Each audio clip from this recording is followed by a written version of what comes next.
హల్లెలూయా. దేవుని యొక్క ఘనమైన నామమునకు మహిమ కలుగునుగాక. ఆమేన్, ఆమేన్. ఈ సమయంలో మనము వాక్యాన్ని ధ్యానం చేసుకుందాం. వాక్య ధ్యానము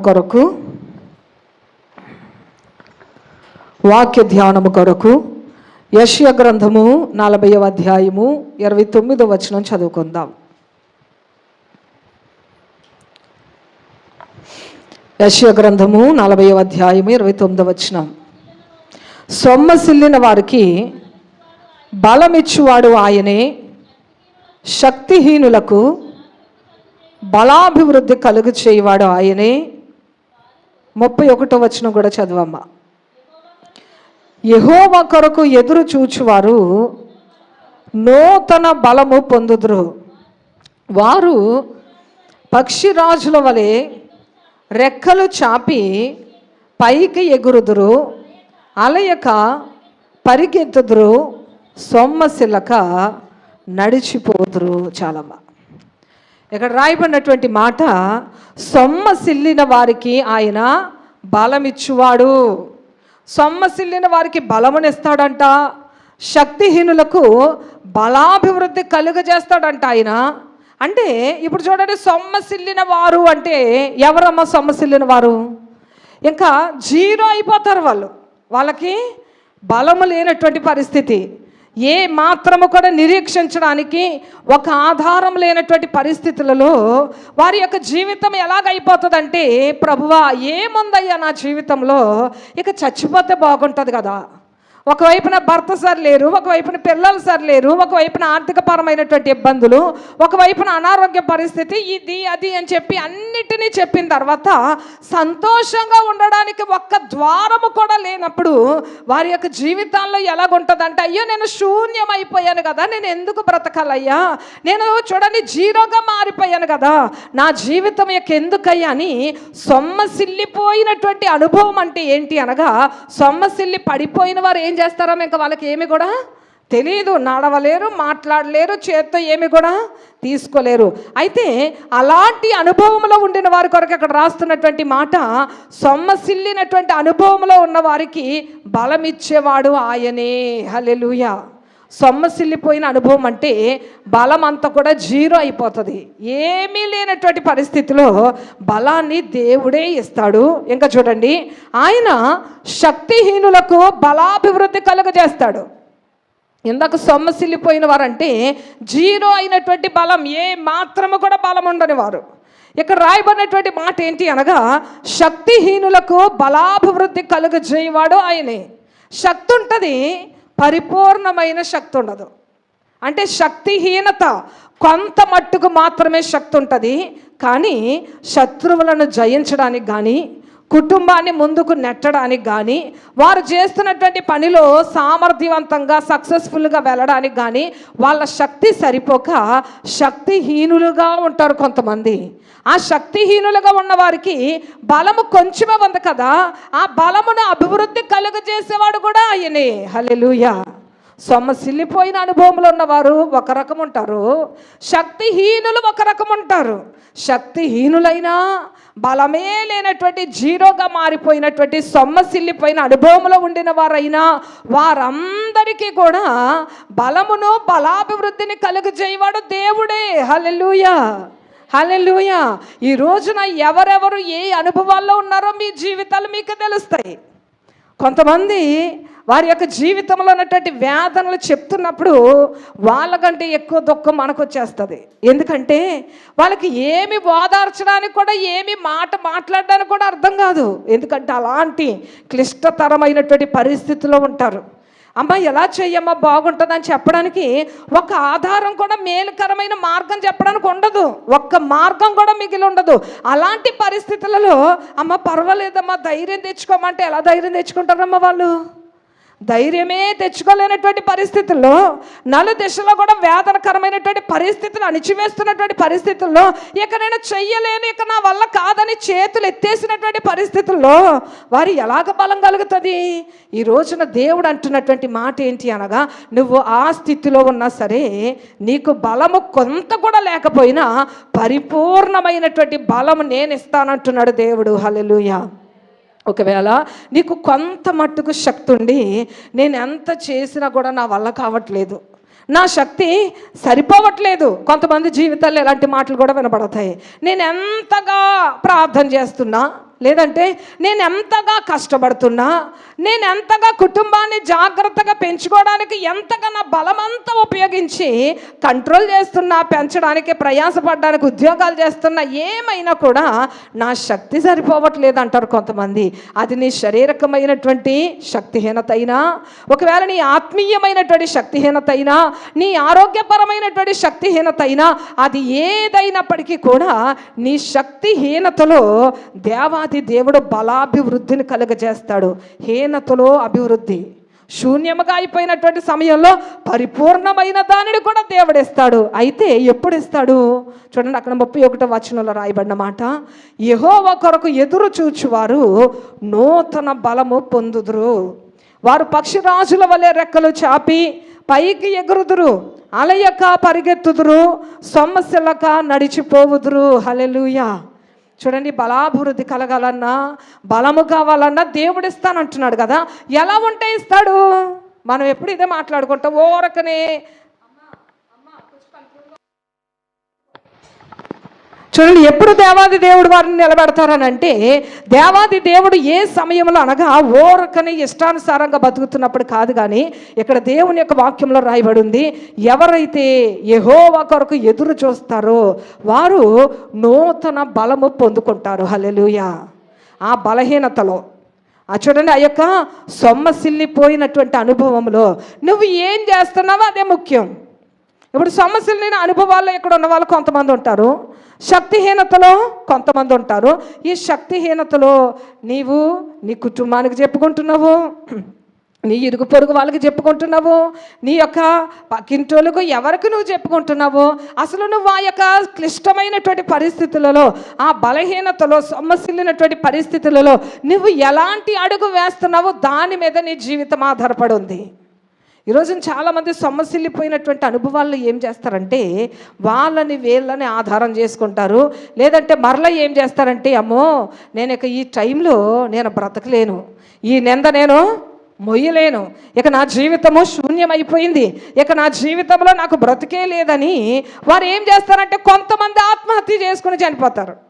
కొంతమంది ఏం చేస్తారు, నేను తట్టుకోలేని చూడండి బ్లాస్ట్ అయిపోయినట్లుగా పెద్ద పెద్ద గొడవలకు వెళ్ళిపోతారు. ఇక నేను తట్టుకోలేను, నేను సొమ్మసిల్లిపోయాను, నా వల్ల కాదని చెప్పి పెద్ద గొడవలు పెట్టేసుకుంటారు. అంటే ఒక్కొక్కరు ఒక్కొక్క విధంగా రియాక్ట్ అవుతారు వారికి ఉన్నటువంటి పరిస్థితుల్లో.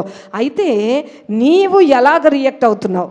ఈ రోజున దేవుని యొక్క వాక్యంలో రాయబడిన మాట ఏంటి అనగా, సొమ్మసిల్లిపోయినటువంటి అనుభవంలో ఉన్నటువంటి నీకు బలము కావాలనే ఆశ ఉంటే నీవు చచ్చిపోకూడదు, నీవు ఇంకా ఎక్కువ గొడవలు పెట్టేసుకుని పిచ్చి పిచ్చిగా అయిపోకూడదు, నాకు బీపీ రేజ్ అయిపోయిందని నువ్వు చెప్పకూడదు. నువ్వు ఏం చెయ్యాలంటే దేవుని యొక్క సన్నిధిలో యెహోవా కొరకు నువ్వు ఎదురు చూడగలిగితే, దేవా నా జీవితము సొమ్మసిల్లిన అనుభవంలోనికి వెళ్ళిపోయిందయ్యా, ఇక నేను బ్రతకలేనయ్యా, నా జీవితం జీరో అయిపోయిందయ్యా, ఈ జీరో అయిపోయినటువంటి పరిస్థితులలో నుండి సహితము నాకు బలమిచ్చి లేవనెత్తేవాడు నువ్వని నాకు తెలుసు కనుక నీ దగ్గరికి వచ్చాను నేను. నువ్వు నన్ను లేపుతావు, ఎలా లేపుతావో నాకు తెలియదు, ఏ ద్వారం తెరుస్తావో నాకు తెలియదు, కానీ నన్ను లేవనెత్తుతావు కనుక, నువ్వు సర్వశక్తి కలిగినటువంటి దేవుడవు కనుక నా సొమ్మసిల్లిన అనుభవంలో నేను నిన్ను పట్టుకుంటున్నానయ్యా, నన్ను విడిచిపెట్టొద్దయ్యా అని ఎవరైతే దేవుని ఎదుట దేవుని మీద ఆధారపడి జీవిస్తారో ఖచ్చితంగా దేవాది దేవుని యొక్క బలము మన జీవితంలో పనిచేస్తుంది. హల్లెలూయా. అలాగే భక్తిహీనతలో చూడండి, శక్తిహీనతలో ఉన్న వారికి కూడా వారు కూడా ఏం చేయాలి, యెహోవా మీద ఎదురు చూడాలి. దేవా నా శక్తి సరిపోవట్లేదయ్యా, నా బలం సరిపోవట్లేదయ్యా, నేను ప్రయత్నిస్తున్నాను కానీ ప్రభా ఎంత ప్రయత్నించినా నా వల్ల కావట్లేదయ్యా, నీవు బలమును అనుగ్రహిస్తానన్నావు కదయ్యా, బలహీనులకు బలమును అభివృద్ధి చేస్తానన్నావు కదా, నా బలము హీనతలో ఉందయ్యా, నా శక్తి హీనముగా ఉందయ్యా, కాబట్టి నువ్వు బలాభివృద్ధి చెయ్యండి ప్రభా అని నీవు నిజముగా యెహోవా కొరకు ఎదురు చూడగలిగితే ఖచ్చితంగా నువ్వు శక్తిని పొందుకుంటావు. హల్లెలూయా. ఈ రోజున దేవాది దేవుడు ఆదరిస్తున్నాడు మన జీవితంలో. ఏంటి అనగా సొమ్మసిల్లిన వారికి బలమునిచ్చేవాడు ఆయనే, శక్తిహీనులకు బలాభివృద్ధి కలుగజేసేవాడు ఆయనే. ఎప్పుడు కలుగుతుంది బలము బలాభివృద్ధి అనగా ఎవరైతే యెహోవా కొరకు ఎదురు చూస్తారో వారు నూతనమైనటువంటి బలమును పొందుకుంటారు. బలమును పొందుకున్నటువంటి వారు పక్షి రాజుల వలె చాపి రెక్కలు చాపి పైకి ఎగురుదురు, అలయక పరిగెత్తుదురు, సొమ్మసిల్లక నడిచిపోతారు. హల్లెలూయా. మన జీవిత అనుభవాలను దేవుడు అలాగున మార్చాలని ఆశపడుతున్నాడు. ఈ రోజున మనం ఏ అనుభవంలో ఉన్నామమ్మా? ఈ రోజున ఏ అనుభవంలో ఉన్నాం? సొమ్మసిల్లిపోయిన అనుభవంలో చాలామంది కుటుంబాలు ఉన్నాయి. శక్తిహీనత చూడండి, అందరూ ఉంటున్నప్పుడు నవ్వుతున్నారు, ఎవరు లేనప్పుడు గదిలోకి వెళ్ళి ఏడ్చుకుని మళ్ళీ కళ్ళు తుడుచుకుని ముఖానికి మాత్రము నవ్వు అన్నటువంటి పూత పూసుకుని నవ్వుతున్నవారు ఎంతమంది లేరమ్మా? చాలామంది జీవితాలు అలాగే ఉన్నాయి. ఈ రోజున దేవుడు అంటున్నటువంటి మాట, నీవు మేకప్ వేసుకుని పైన నవ్వు నువ్వు కనిపించుకొని అవసరం లేదు, హృదయాంతరంగములలో నుండి ఆనందించే దినాలు ఇస్తాడు దేవుడు. హల్లెలూయా. ఈ వాగ్దానం దేవుడు నాకు ఇచ్చింది. హల్లెలూయా. చూడండి, ఇప్పుడు పైకి నవ్వుతున్నామేమో, లోపలంతా కూడా భారం పెట్టుకుని, కానీ దేవాది దేవుడు ఏమంటాడు? హృదయ అంతరంగములలో నుండి నవ్వే దినాలు నీకు ఇస్తాను, నీకు బలమును ఇస్తాను, నీ శక్తిహీనతలో నీకు శక్తిని అనుగ్రహిస్తాను. ఎప్పుడు ఇస్తారు? కేవలము యెహోవా కొరకు ఎదురు చూస్తున్నప్పుడు మాత్రమే. ఇప్పుడు చూడండి, శక్తిహీనతలో దేవాది దేవుడు బలాభివృద్ధి కలుగజేస్తానన్నాడు కదా. ఇప్పుడు చూడండి, న్యాయాధిపతుల గ్రంథము 6వ అధ్యాయము 15వ వచనం చదువుకుందాం. న్యాయాధిపతుల గ్రంథము 6వ అధ్యాయము 15వ వచనం. అతడు చిత్తమున ఏలినవాడా, దేని సహాయము చేత నేను ఇశ్రాయేలీయులను రక్షింపగలను? నా కుటుంబము మనష్షే గోత్రములో ఎన్నిక లేనిదే, నా పితరుల కుటుంబములో నేను కనిష్ఠుడనై ఉన్నానని ఆయనతో చెప్పెను. అందుకు యెహోవా అయిననేమి? చాలమ్మా. ఇక్కడ ఈ సందర్భం ఏంటి అనగా, గిద్యోను అన్నటువంటి వ్యక్తి మనకు కనబడతారు. ఈ గిద్యోను అనేటువంటి వ్యక్తి యొక్క అనుభవం ఎలాగుందంటే, ఆయన అంటున్నాడు, నా శక్తి సరిపోదు కదయ్యా, నేను అత్యల్పుణ్ణి కదా, నా బలం సరిపోదు కదా, నేను కనిష్ఠుణ్ణి కదా, నేను ఎలా రక్షిస్తానయ్యా అంటే, ఈయన శక్తిహీనతలో ఉన్నారు. ఈయన ఏ అనుభవంలో ఉన్నారమ్మా? శక్తిహీనత. నాకు బలం సరిపోదయ్యా, నేను ఏ పాటు వాడినయ్యా, నేను అత్యల్పుణ్ణి కదా, నా గోత్రము అత్యల్పమైంది కదా, నేను అందరికంటే కూడా కనిష్ఠుణ్ణి కదా, ఏంటయ్యా ఎలా మాట్లాడుతున్నారు ప్రభా, నా వల్ల ఏం జరుగుతుంది ప్రభా అంటే, దేవాది దేవుడు ఏమంటున్నారు తెలుసా? న్యాయాధిపతుల గ్రంథం 7వ అధ్యాయం 12వ వచనం చూడండి. అక్కడ మనం చదివాము కదా, 6వ అధ్యాయం 15వ వచనంలో, అందుకు యెహోవా అయిననేమి, ఇంకా కింద ఉంటుంది. ఆయన ఏమంటారు తెలుసా? నేను కనిష్ఠుణ్ణి కదయ్యా, నా శక్తి సరిపోదు కదయ్యా, నా బలం సరిపోదు కదయ్యా అంటుంటే, దేవాది దేవుడు ఏమంటారంటే, అక్కడ దేవుని యొక్క దూత అంటది, అయితే ఏమైంది? అయినా ఏమి, నీకు శక్తి లేకపోతే ఏమైంది? నీ శక్తిహీనతలో బలాభివృద్ధి కలుగజేసేవాడు దేవుడు గనుక ఆ దేవాది దేవుడే నీతో మాట్లాడుతున్నాడు. నీవు అద్భుతమైనటువంటి రీతిలో జయాన్ని ఇస్తావు ఇశ్రాయేలీయుల జనాంగమునకు. దేవాది దేవుడు అంటున్నాడు గిద్యోనుతో. అప్పటికి గిద్యోను యొక్క పరిస్థితి ఎలాగుందో తెలుసా? భయపడిపోతూ మిద్యానీయుల చేతుల్లో ఇశ్రాయేలీయులు అందరూ కూడా బానిసలు అయిపోయి ఉంటుండగా, ముట్టడి వెయ్యబడి ఉంటుండగా, ఈ యొక్క గిద్యోను ఏం చేస్తున్నాడు?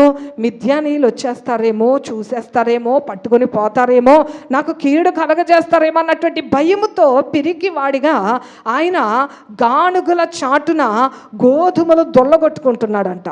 పిరికివాడిగా ఉన్నటువంటి ఆ సమయంలో దేవుని యొక్క దూత పిరికివాడైనటువంటి గిద్యోనుతో అంటుంది, పరాక్రమము కలిగిన బలాఢ్యుడా అని పిలుస్తుంది. ఆయనకు అర్థం కావట్లేదు, ఏంటయ్యా నేను పరాక్రమవంతుడేంటి, నా జీవితమే అల్పమైంది కదా, నేను విని ఉన్నాను యెహోవా దేవుడు గొప్పోడంట, యెహోవా దేవుడు ఎర్ర సముద్రాన్ని పాయలు చేశాడని విన్నాను, ఎరికో గోడలు కూల్చివేశాడని విన్నాను, శత్రు సమూహముల మధ్యలో దేవాది దేవుడు అంటే వణుకు పుట్టేలాంటి కార్యాలు చేశాడని విన్నాను.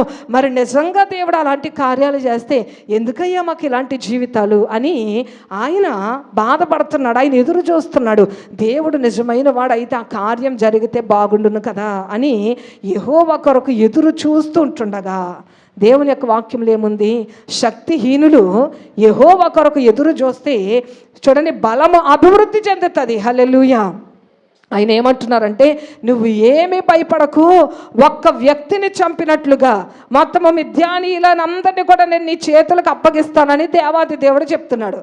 ఇప్పుడు ఒక్క మనిషిని చంపినట్లుగా, ఒక్క మనిషిని పట్టుకున్నట్టుగా నీ చేతులకు అప్పగిస్తానంటున్నాడు కదా దేవుడు. అంటే ఈ యొక్క శత్రు సమూహం అంతా కూడా అంత అల్పంగా ఉంటారా? 100 మంది ఉంటారా? 200 మంది ఉంటారా? 300 మంది ఉంటారా? ఒక్క వ్యక్తిని పట్టుకున్నట్టుగా నువ్వు పట్టుకుంటావని దేవుడు వాగ్దానం చేశాడు కదా.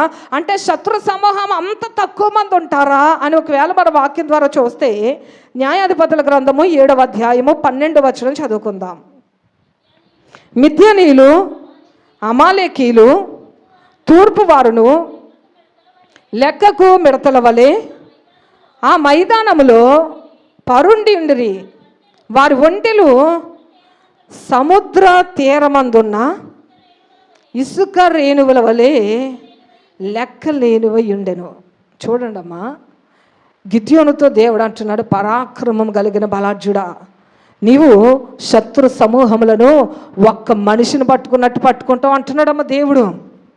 నిజంగా అంత అల్పమైన వారు ఉన్నారా అంటే ఇక్కడ రాయబడిన మాట ఏంటి అనగా, ఇక్కడ మిద్యానీయులు మాత్రమే కాదు, మిద్యానీయులు, అమాలేకీలు, తూర్పు వారు వీళ్ళందరూ కూడా కలిపి ఇశ్రాయేలీయుల మీదకి వస్తున్నారు. వాళ్ళు ఎలాగున్నారంట? మిడతల దండు వలె ఉన్నారంట. చూడండి, మిడతల దండు వలె ఉన్నారు. ఇంకా వారి ఒంటెలు ఎలాగున్నాయంటే సముద్ర తీరమందలి ఇసుక రేణువుల వలె లెక్క లేనివిగా ఉన్నాయంట. అలాంటి వాళ్ళ దగ్గరికి అసలు యుద్ధానికి వెళ్ళగలుగుతారా ఎవరైనా? అలాంటి భయంకరమైనటువంటి చూడండి, వారి ఒంటెలే ఇసుక రేణువులలాగా, సముద్ర తీరమందలి ఇసుక రేణువులు ఎంత ఉంటాయమ్మా? అంత లెక్క లేనటువంటి సమూహముగా ఆ యొక్క ఒంటెలు ఉంటున్నాయి. ఈ యొక్క జనాంగం అందరూ కూడా ఒకటైపోయారు ఇశ్రాయేలీయుల జనాంగం మీద తిరగబడ్డానికి. అలాంటి సమయంలో ఒక్క మనిషిని పట్టుకున్నట్టు పట్టుకుంటామంటున్నాడు కదా. అసలు ఎంతమంది ఉన్నారంటే మొత్తం ఆ యొక్క మిద్యానీయులు కానివ్వండి, అమాలేకీయులు, తూర్పు వారిలు అందరూ కలిపి చూడండి ఇక్కడ రాయబడి ఉంది, లెక్కకు మిడతల వలె ఉన్నారంట. ఎలాగున్నారమ్మా? మిడతల వలె ఉన్నారు. అలాంటి సమయంలో దేవుడు అంటున్నాడు, నీవు కనిష్ఠుడివే, నీవు శక్తిహీనుడివే, నీవు బలం లేనివాడవే, కానీ నేను నీకు బలాభివృద్ధి కలుగజేస్తానని ఆ సమయంలో కింద వచనాలు మనం చూసినట్లయితే మొత్తము వచ్చినటువంటి మిడతల దండంతా కూడా ఓడిపోయి ఇశ్రాయేలీయులు జయం పొందుకున్నారు. హల్లెలూయా. ఎలా వచ్చిందమ్మా జయము? ఎలా వచ్చింది జయం అంటే అది దేవుని యొక్క మహిమను బట్టి, అది దేవుని యొక్క ప్రభావమును బట్టి, అది దేవుని యొక్క మహా గొప్ప శక్తిని బట్టి వచ్చింది కనుక ఈ రోజున మనల్ని దేవుడు ధైర్యపరుస్తున్నాడు. ఏంటి అనగా, ఒకవేళ నువ్వు శక్తిహీనతలో ఉంటే నీ శక్తిని చూసుకుంటే నువ్వు కృంగిపోతావు. నీ శక్తిని చూసుకుంటే నువ్వు జీవితంలో ఎప్పుడు పైకి రాలేవు. కానీ నువ్వు నిన్ను చూసుకోకూడదు. నువ్వు ఎవరిని చూసుకోవాలంటే నీ దేవుడైన యెహోవాను చూసుకోవాలి. హల్లెలూయా. ఒకవేళ ఆయనను చూసుకొని నువ్వు ధైర్యంగా ముందడుగు వేస్తున్నప్పుడు ఏమైపోతుందో, ఓడిపోతానేమో అనుకోవద్దు. ఎందుకంటే నీ పక్షముగా నిలిచేవాడు ఒకరోజు నీతో ఉండి మళ్ళా వెనకకు వెళ్ళిపోయే దేవుడు కాదు. ఒకవేళ నువ్వైనా ఆయనను విడిచి వెళ్ళిపోతావేమో కానీ ఆయన నిన్ను విడిచిపెట్టిన రోజే ఉండదు. హల్లెలూయా. ఆ దేవాది దేవుడు ఎలాంటి వాడు అనగా శక్తిహీనులకు శక్తిని అనుగ్రహించే దేవుడు. ఇంకా చూడండి, ఇంకా మనం చదువుకున్నటువంటి మాట ఏంటి అనగా, సొమ్మసిల్లిన వారికి ఆయన ఏమిస్తాడమ్మా? బలమును ఇస్తాడు. సొమ్మసిల్లిపోవడం అంటే అసలు బలమే లేదమ్మా, అసలు బలమే లేదు. చూడండి, సొమ్మసిల్లిన అనుభవం గురించి మనం ఆలోచన చేస్తే చూడండి ఏలియా గారి యొక్క జీవితాన్ని మనము ఉదాహరణగా తీసుకోవచ్చు. ఏలియా గారి జీవితంలో చూడండి అక్కడ రాయబడినటువంటి మాట ఏంటి అనగా, ఆయన యొక్క జీవితం ఏమైపోయింది అనగా, మొదటి రాజుల గ్రంథము 19వ అధ్యాయం 4వ వచనం చదువుకుందాం. మొదటి రాజుల గ్రంథము 19వ అధ్యాయము 4వ వచనం. తాను ఒక దిన ప్రయాణము అరణ్యములోనికి పోయి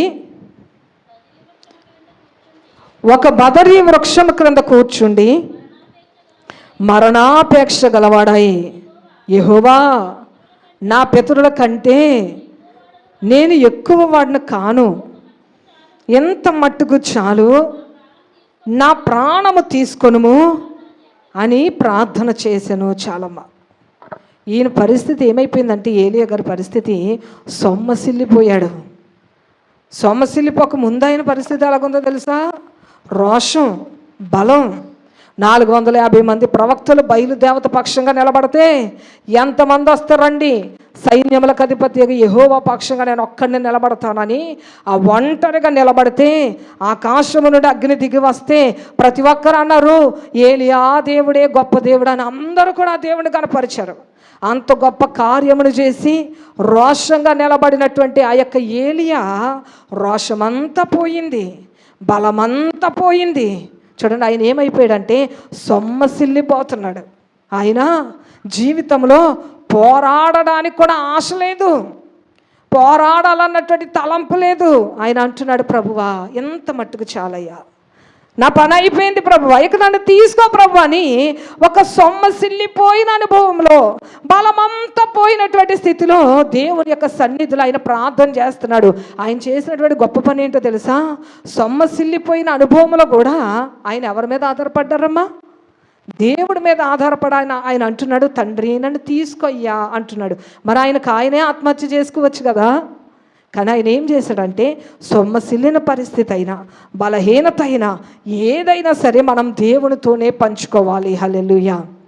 దేవునితోనే మనం పంచుకుంటున్నప్పుడు, దేవుని మీద మనం ఆధారపడుతున్నప్పుడు దేవుడు ఎప్పుడు చంపుతాడా అని ఆశ కలిగి ఎదురు చూస్తున్నాడమ్మ ఏలియా. ప్రభువా ఎంత మట్టుకు చాలయ్యా, నన్ను చంపేయ్యా, నన్ను తీసేసుకో ప్రభువా, ఎప్పుడు తీసుకుంటావయ్యా అని ఎదురు చూస్తుంటే దేవాది దేవుడు ఏం చేశాడు అనగా, ఆయన మాట వాక్యంలో రాయబడి ఉంది, ఆయన బలహీనులను చూడండి బలాభివృద్ధి కలుగజేస్తాడు.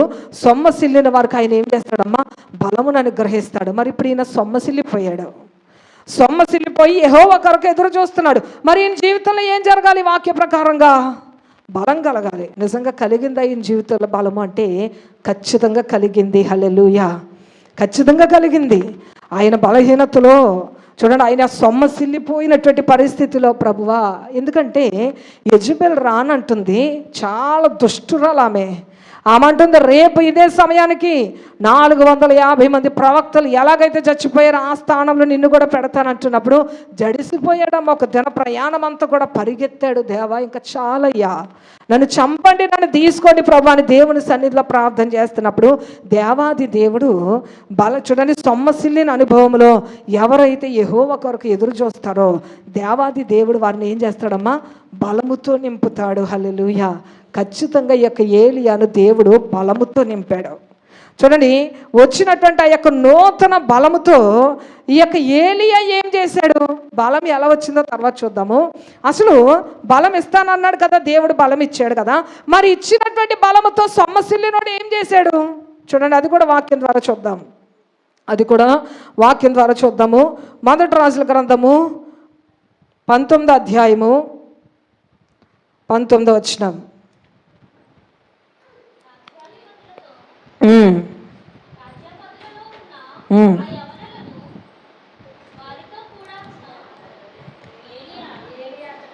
ఏలియా నుండి పోయిన తర్వాత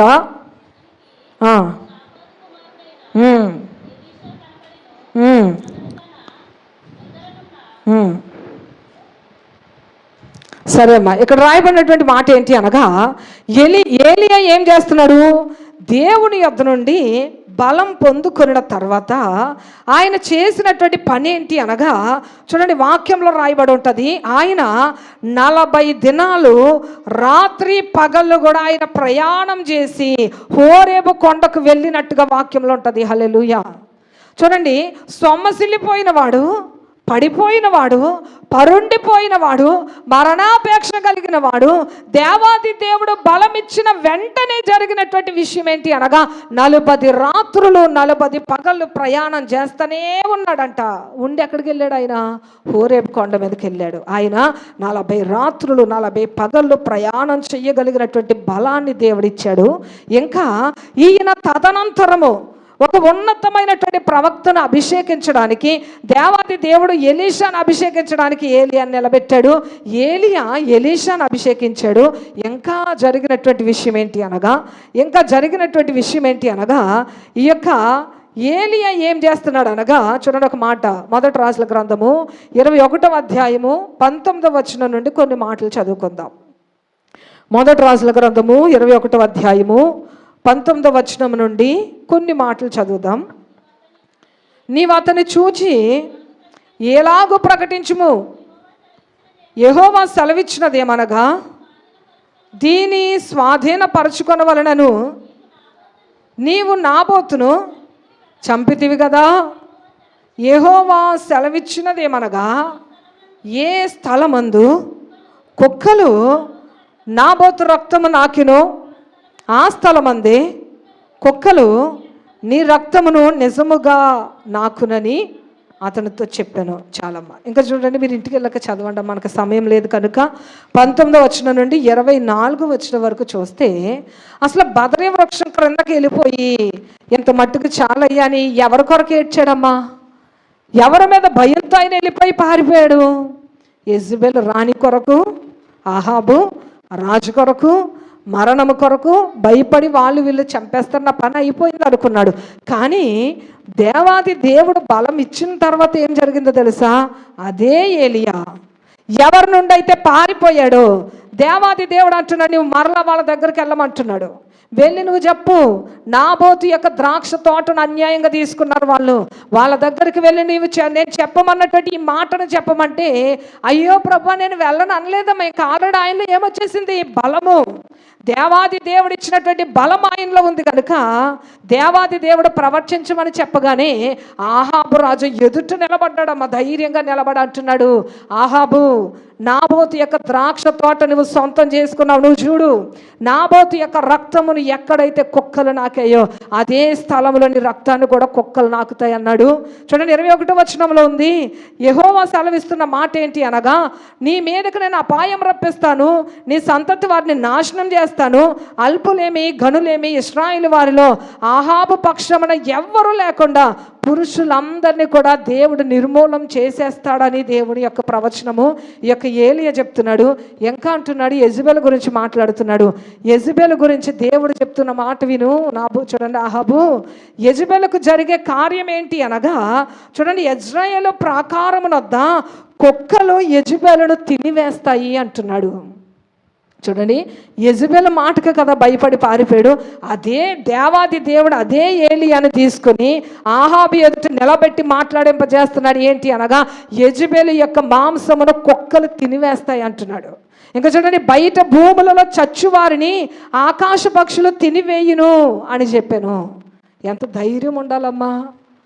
ఒక రాజు దగ్గరికి వెళ్ళి కుక్కలు నీ రక్తాన్ని అదే ప్లేస్లో నాకుతాయి, నీ భార్య అయినటువంటి యెజబెలు కుక్కలు తినేస్తాయి, నీ సంతానంలో ఎవరు లేకుండా పోతారని అక్కడ శత్రువు ఎదుట అంత ధైర్యంగా నిలబడి చెప్తున్నాడంటే ఇతను కొన్నటువంటి బలం ఏంటి? ఇతను ఎలాంటి వాడు అనగా సొమ్మసిల్లి పడిపోయిన వాడు.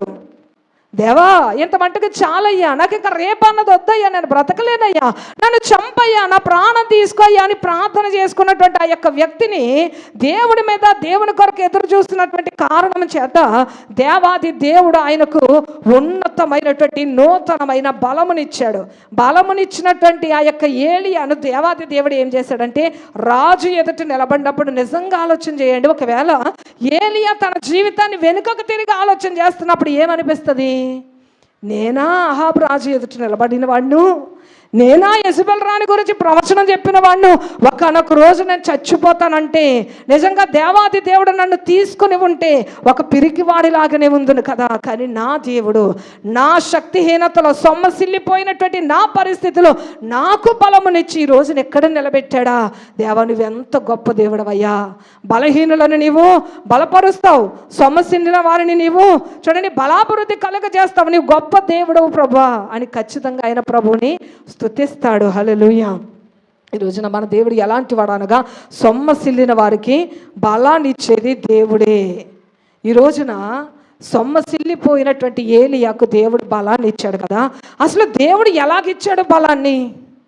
ఏలియా బలం పొందుకున్నాడు, సొమ్మసిల్లిపోయి అయిపోయింది అనుకున్నటువంటి ఆ యొక్క వ్యక్తి 40 దినాలు రాత్రులు పగలు ఏం తినకుండానే ప్రయాణం చేసేసాడు.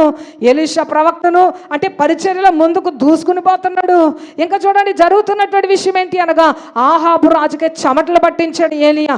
ఎందుకు జరిగింది ఇలాగా అనగా దేవాది దేవుడు బలం ఇచ్చాడు కనుక. ఎలా ఇచ్చాడు దేవుడు బలము? ఎలా ఇచ్చాడు అనగా ఆ మాట కూడా మనం చూద్దాం. 1 రాజుల గ్రంథము 19వ అధ్యాయం 5వ వచనం. మొదటి రాజుల గ్రంథము 19వ అధ్యాయము 5వ వచనం.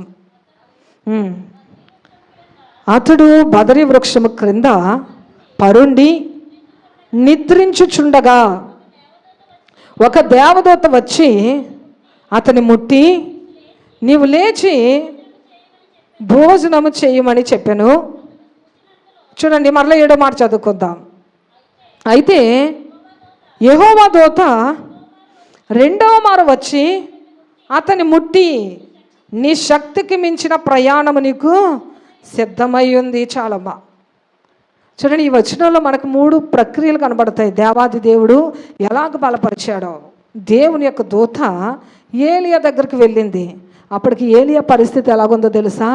సొమ్మసిల్లిపోయి పడుకుండిపోయి, దేవా ఇంత మట్టికి చాలయ్యా, నన్ను తీసుకోయ్యా, ఇంకొద్దయ్యా, నా జీవితం చాలు, ఈ పరిచర్య చాలు, నా బ్రతుకు చాలయ్యాక నా వల్ల కాదయ్యా అని సొమ్మసిల్లిపోయి దేవునికి అలాగన మూలుగు పెట్టుకున్నటువంటి ఆ సమయంలో దేవుని యొక్క దూత ఏలియా యొద్దకు వెళ్ళి అక్కడ ఏం చేస్తుంది అనగా, బదరీ వృక్షం క్రింద పరుండి నిద్రించుచున్నటువంటి ఏలియాకు దూత వచ్చి ఏం చేసింది? మొట్టమొదటిగా అతనిని ముట్టుకుందంట. హల్లెలూయా, హల్లెలూయా. ముట్టుకోవడం అంటే ఏంటి అనగా ఒక స్పర్శను అందించింది. హల్లెలూయా. చూడండి, ఒక స్పర్శ ఒక మనిషి జీవితంలో ఎంతో ఆదరణను కలుగజేస్తుంది. ఇప్పుడు ఒక బిడ్డ ఏదో చూసి భయపడిపోతూ దగ్గరకు వచ్చేసాడు అనుకోండి, ఒరే బాబు నేను అన్నాను లేరా అంటే ఆడికి సరిపోతుందమ్మా. అప్పుడు తల్లి ఏం చేయాలి? తల్లి దగ్గరకు వచ్చి గట్టిగా పట్టుకుంటాడు. ఎందుకనగా ఆ తాకిడిలో ఆ బిడ్డకు ఎంతో ధైర్యం వస్తుంది. హల్లెలూయా. నోటి మాటలు సొమ్మసిల్లిపోయిన వారిని బాగు చేయలేవు. నోటి మాటలు మనిషికి ధైర్యాన్ని ఇవ్వలేవు. దేవాది దేవుడు మొట్టమొదట చేసేది ఏంటి అనగా ఆయన మనల్ని తాకుతాడు. హల్లెలూయా. ఆయన మనల్ని తాకే దేవుడు. ఈ రోజున మనం మానసికంగా సొమ్మసిల్లిపోయామా? ఆర్థిక పరంగా సొమ్మసిల్లిపోయిన అనుభవంలో ఉన్నామా? లేదంటే ఆధ్యాత్మికమైనటువంటి పరిస్థితిలో సొమ్మసిల్లిపోయామా?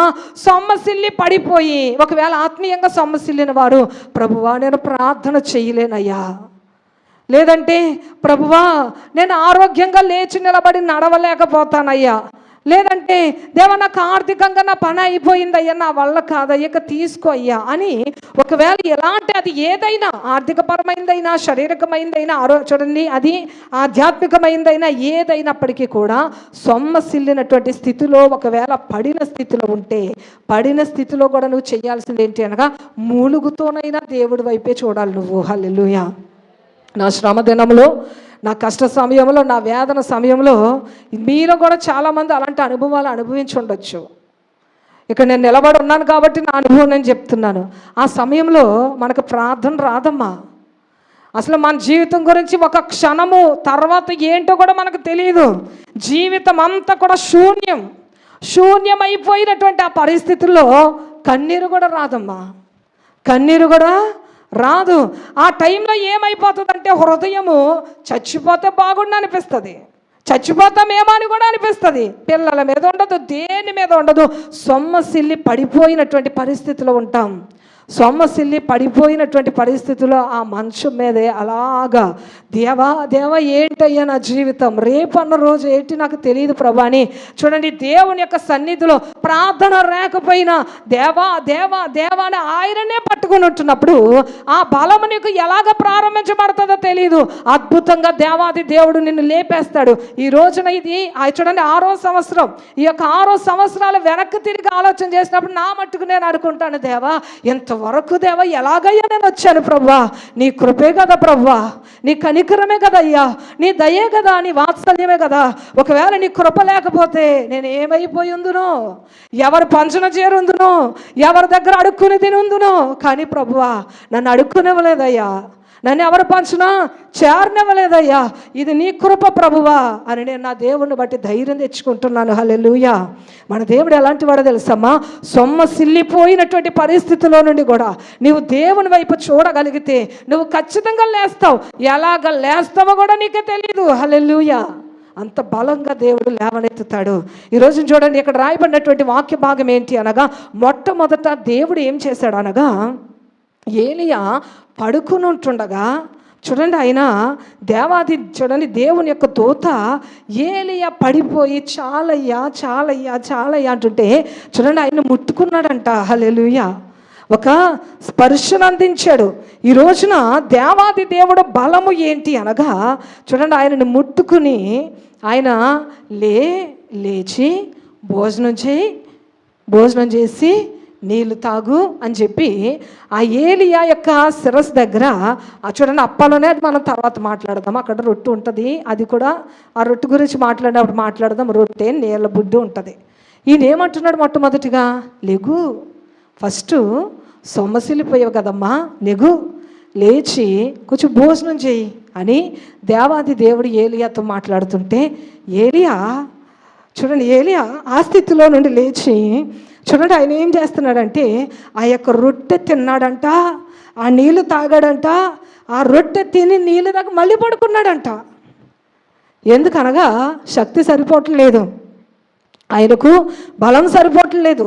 రొట్టె తిన్నాడు, నీళ్ళు తాగాడు, మరలా పడుకుంటే వదిలి వెళ్ళిపోయాడమ్మా దేవుడు. వదిలి వెళ్ళిపోలేదు. చూడండి, అక్కడ రాయబడినటువంటి మాట చూడండి, మరలా రెండవ మారు వచ్చి అతన్ని ముట్టి పడుకుంటావేంటిలే, నీకు శక్తికి మించిన ప్రయాణం సిద్ధమయ్యింది, నువ్వు లేచి భోజనం చెయ్యమని చెప్పాడు. హల్లెలూయా, హల్లెలూయా.